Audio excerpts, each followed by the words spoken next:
Today we're visiting the Agora of Athens, one of the city's best kept secrets, and so much more, including Embarkation Day on the Viking Star, all coming up.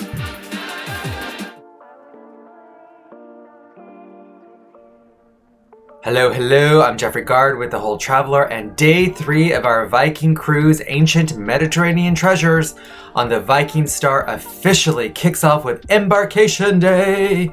Our pre-extension part in Athens is over, and our cruise officially begins with 2 more days in Athens. The embarkation process took all morning and a little bit of the afternoon. If you want to learn more about it, I go into all the details on my very first video of this series called My First Viking Cruise. There's a lot to share, tons of little details. If it's your first time or you're curious about what it's like, I highly recommend you check out that video.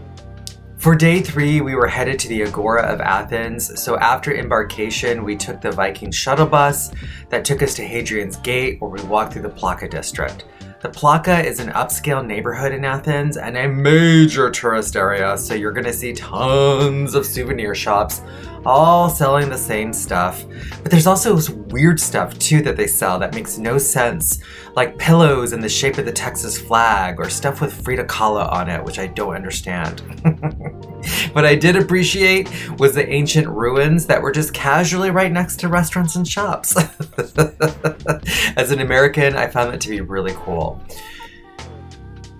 There's also a ton of restaurants and cafés that line the perimeter of the Agora of Athens. Since we were already on the ship, we decided to skip the cafés and waited until we boarded back on the ship because we paid for it, yo.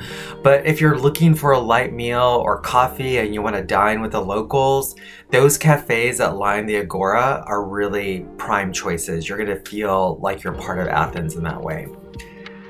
The history of the Agora of Athens, for me, is amazing. It's really one of the first examples of a market square for the masses that appeared in the Western world. Or perhaps, if you're American, it's the very first example of a shopping mall. It's where everyone mingled to buy and sell things, to be entertained, to pray and to worship, and to do all things cultural and communal together. The Agora of Athens, like the Acropolis, is a large campus with several key sites and buildings. The very first is the Stoa of Attalos, which is a large rectangular building that houses a museum and many statues, and it's a great example of ancient Greek architecture. If you're a history buff, if you're a lover of ancient sculptures and architecture, be prepared to fall in love, because you are going to fall hard for this place. The Stoa and the whole of the Agora has so many things that will delight you. I mean, it's in spades, the sculptures, the architecture, all of it, amazing. What I really loved about this place was that it had about 75% less of the tourists than the Acropolis. It wasn't packed at all. That made it magical. Without all the hordes of people and obnoxious, tourists, we could take our time. We could read, we could linger, we could learn where we wanted. I think for me, the big magic moment came when I realized I was standing where my human ancestors had been thousands of years ago, doing so many of the same things we do today. Socializing, buying and selling goods for everyday living, praying for our hopes and dreams to come true. I'm not gonna lie, I connected deep with this place. It might look like a pile of statues to some, but for me, this place kept me humble to imagine how long we go back as human beings in the civilized world. It also rocks my world that the elite and commoners also had their own places and spaces. 2,500 years and so little has actually changed about us.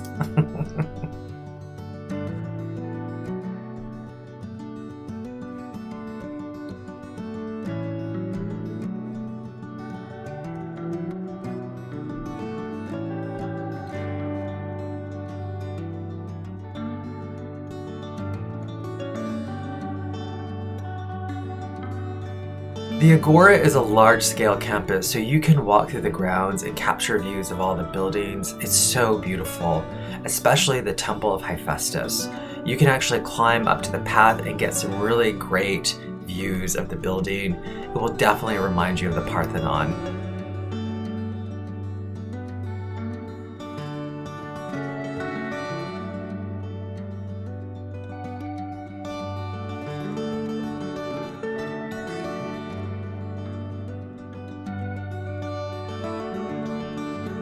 There's also signage everywhere that explains what you're looking at. Alright, so let's also talk about the cat situation. I'm not gonna lie, the cats at the Agora are snooty. They can immediately look at you up and down and know if you're gonna feed them or not. And if they determine you're not gonna have food, they actively shun you. They turn their backs to you. They run away. It was rough. Cat hate is hurtful.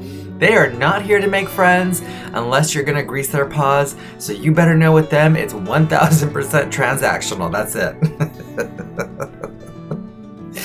I definitely recommend the Agora of Athens for so many reasons, if not just to be out in nature while admiring all the ancient beauty that surrounds you. It's really one of the great hidden treasures of Athens that I think is completely underrated. After we finished, we walked back to Hadrian's Gate to catch the Viking shuttle back to the ship. We boarded and we enjoyed tea time at the Winter Garden. Again, I go into depth about the Viking Star experience on the first video, including the magical Winter Garden and tea time. There's so much to share about the 5-star experience that you'll definitely want to know if you're boarding soon, so definitely check that video out. I also have a written article about each day of my trip, and so you can read about it on thewholetraveler.com. Click on the cruises tab and you'll be able to see each one of the days, which also includes copies of the Viking Daily that I attach, along with other memos and PDFs that were part of the in-ship experience that you might find helpful.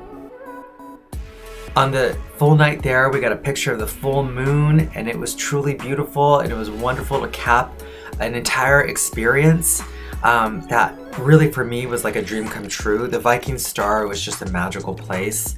Fortunately, we had one more day of Athens where our first excursion would begin, and that's day 4 coming up.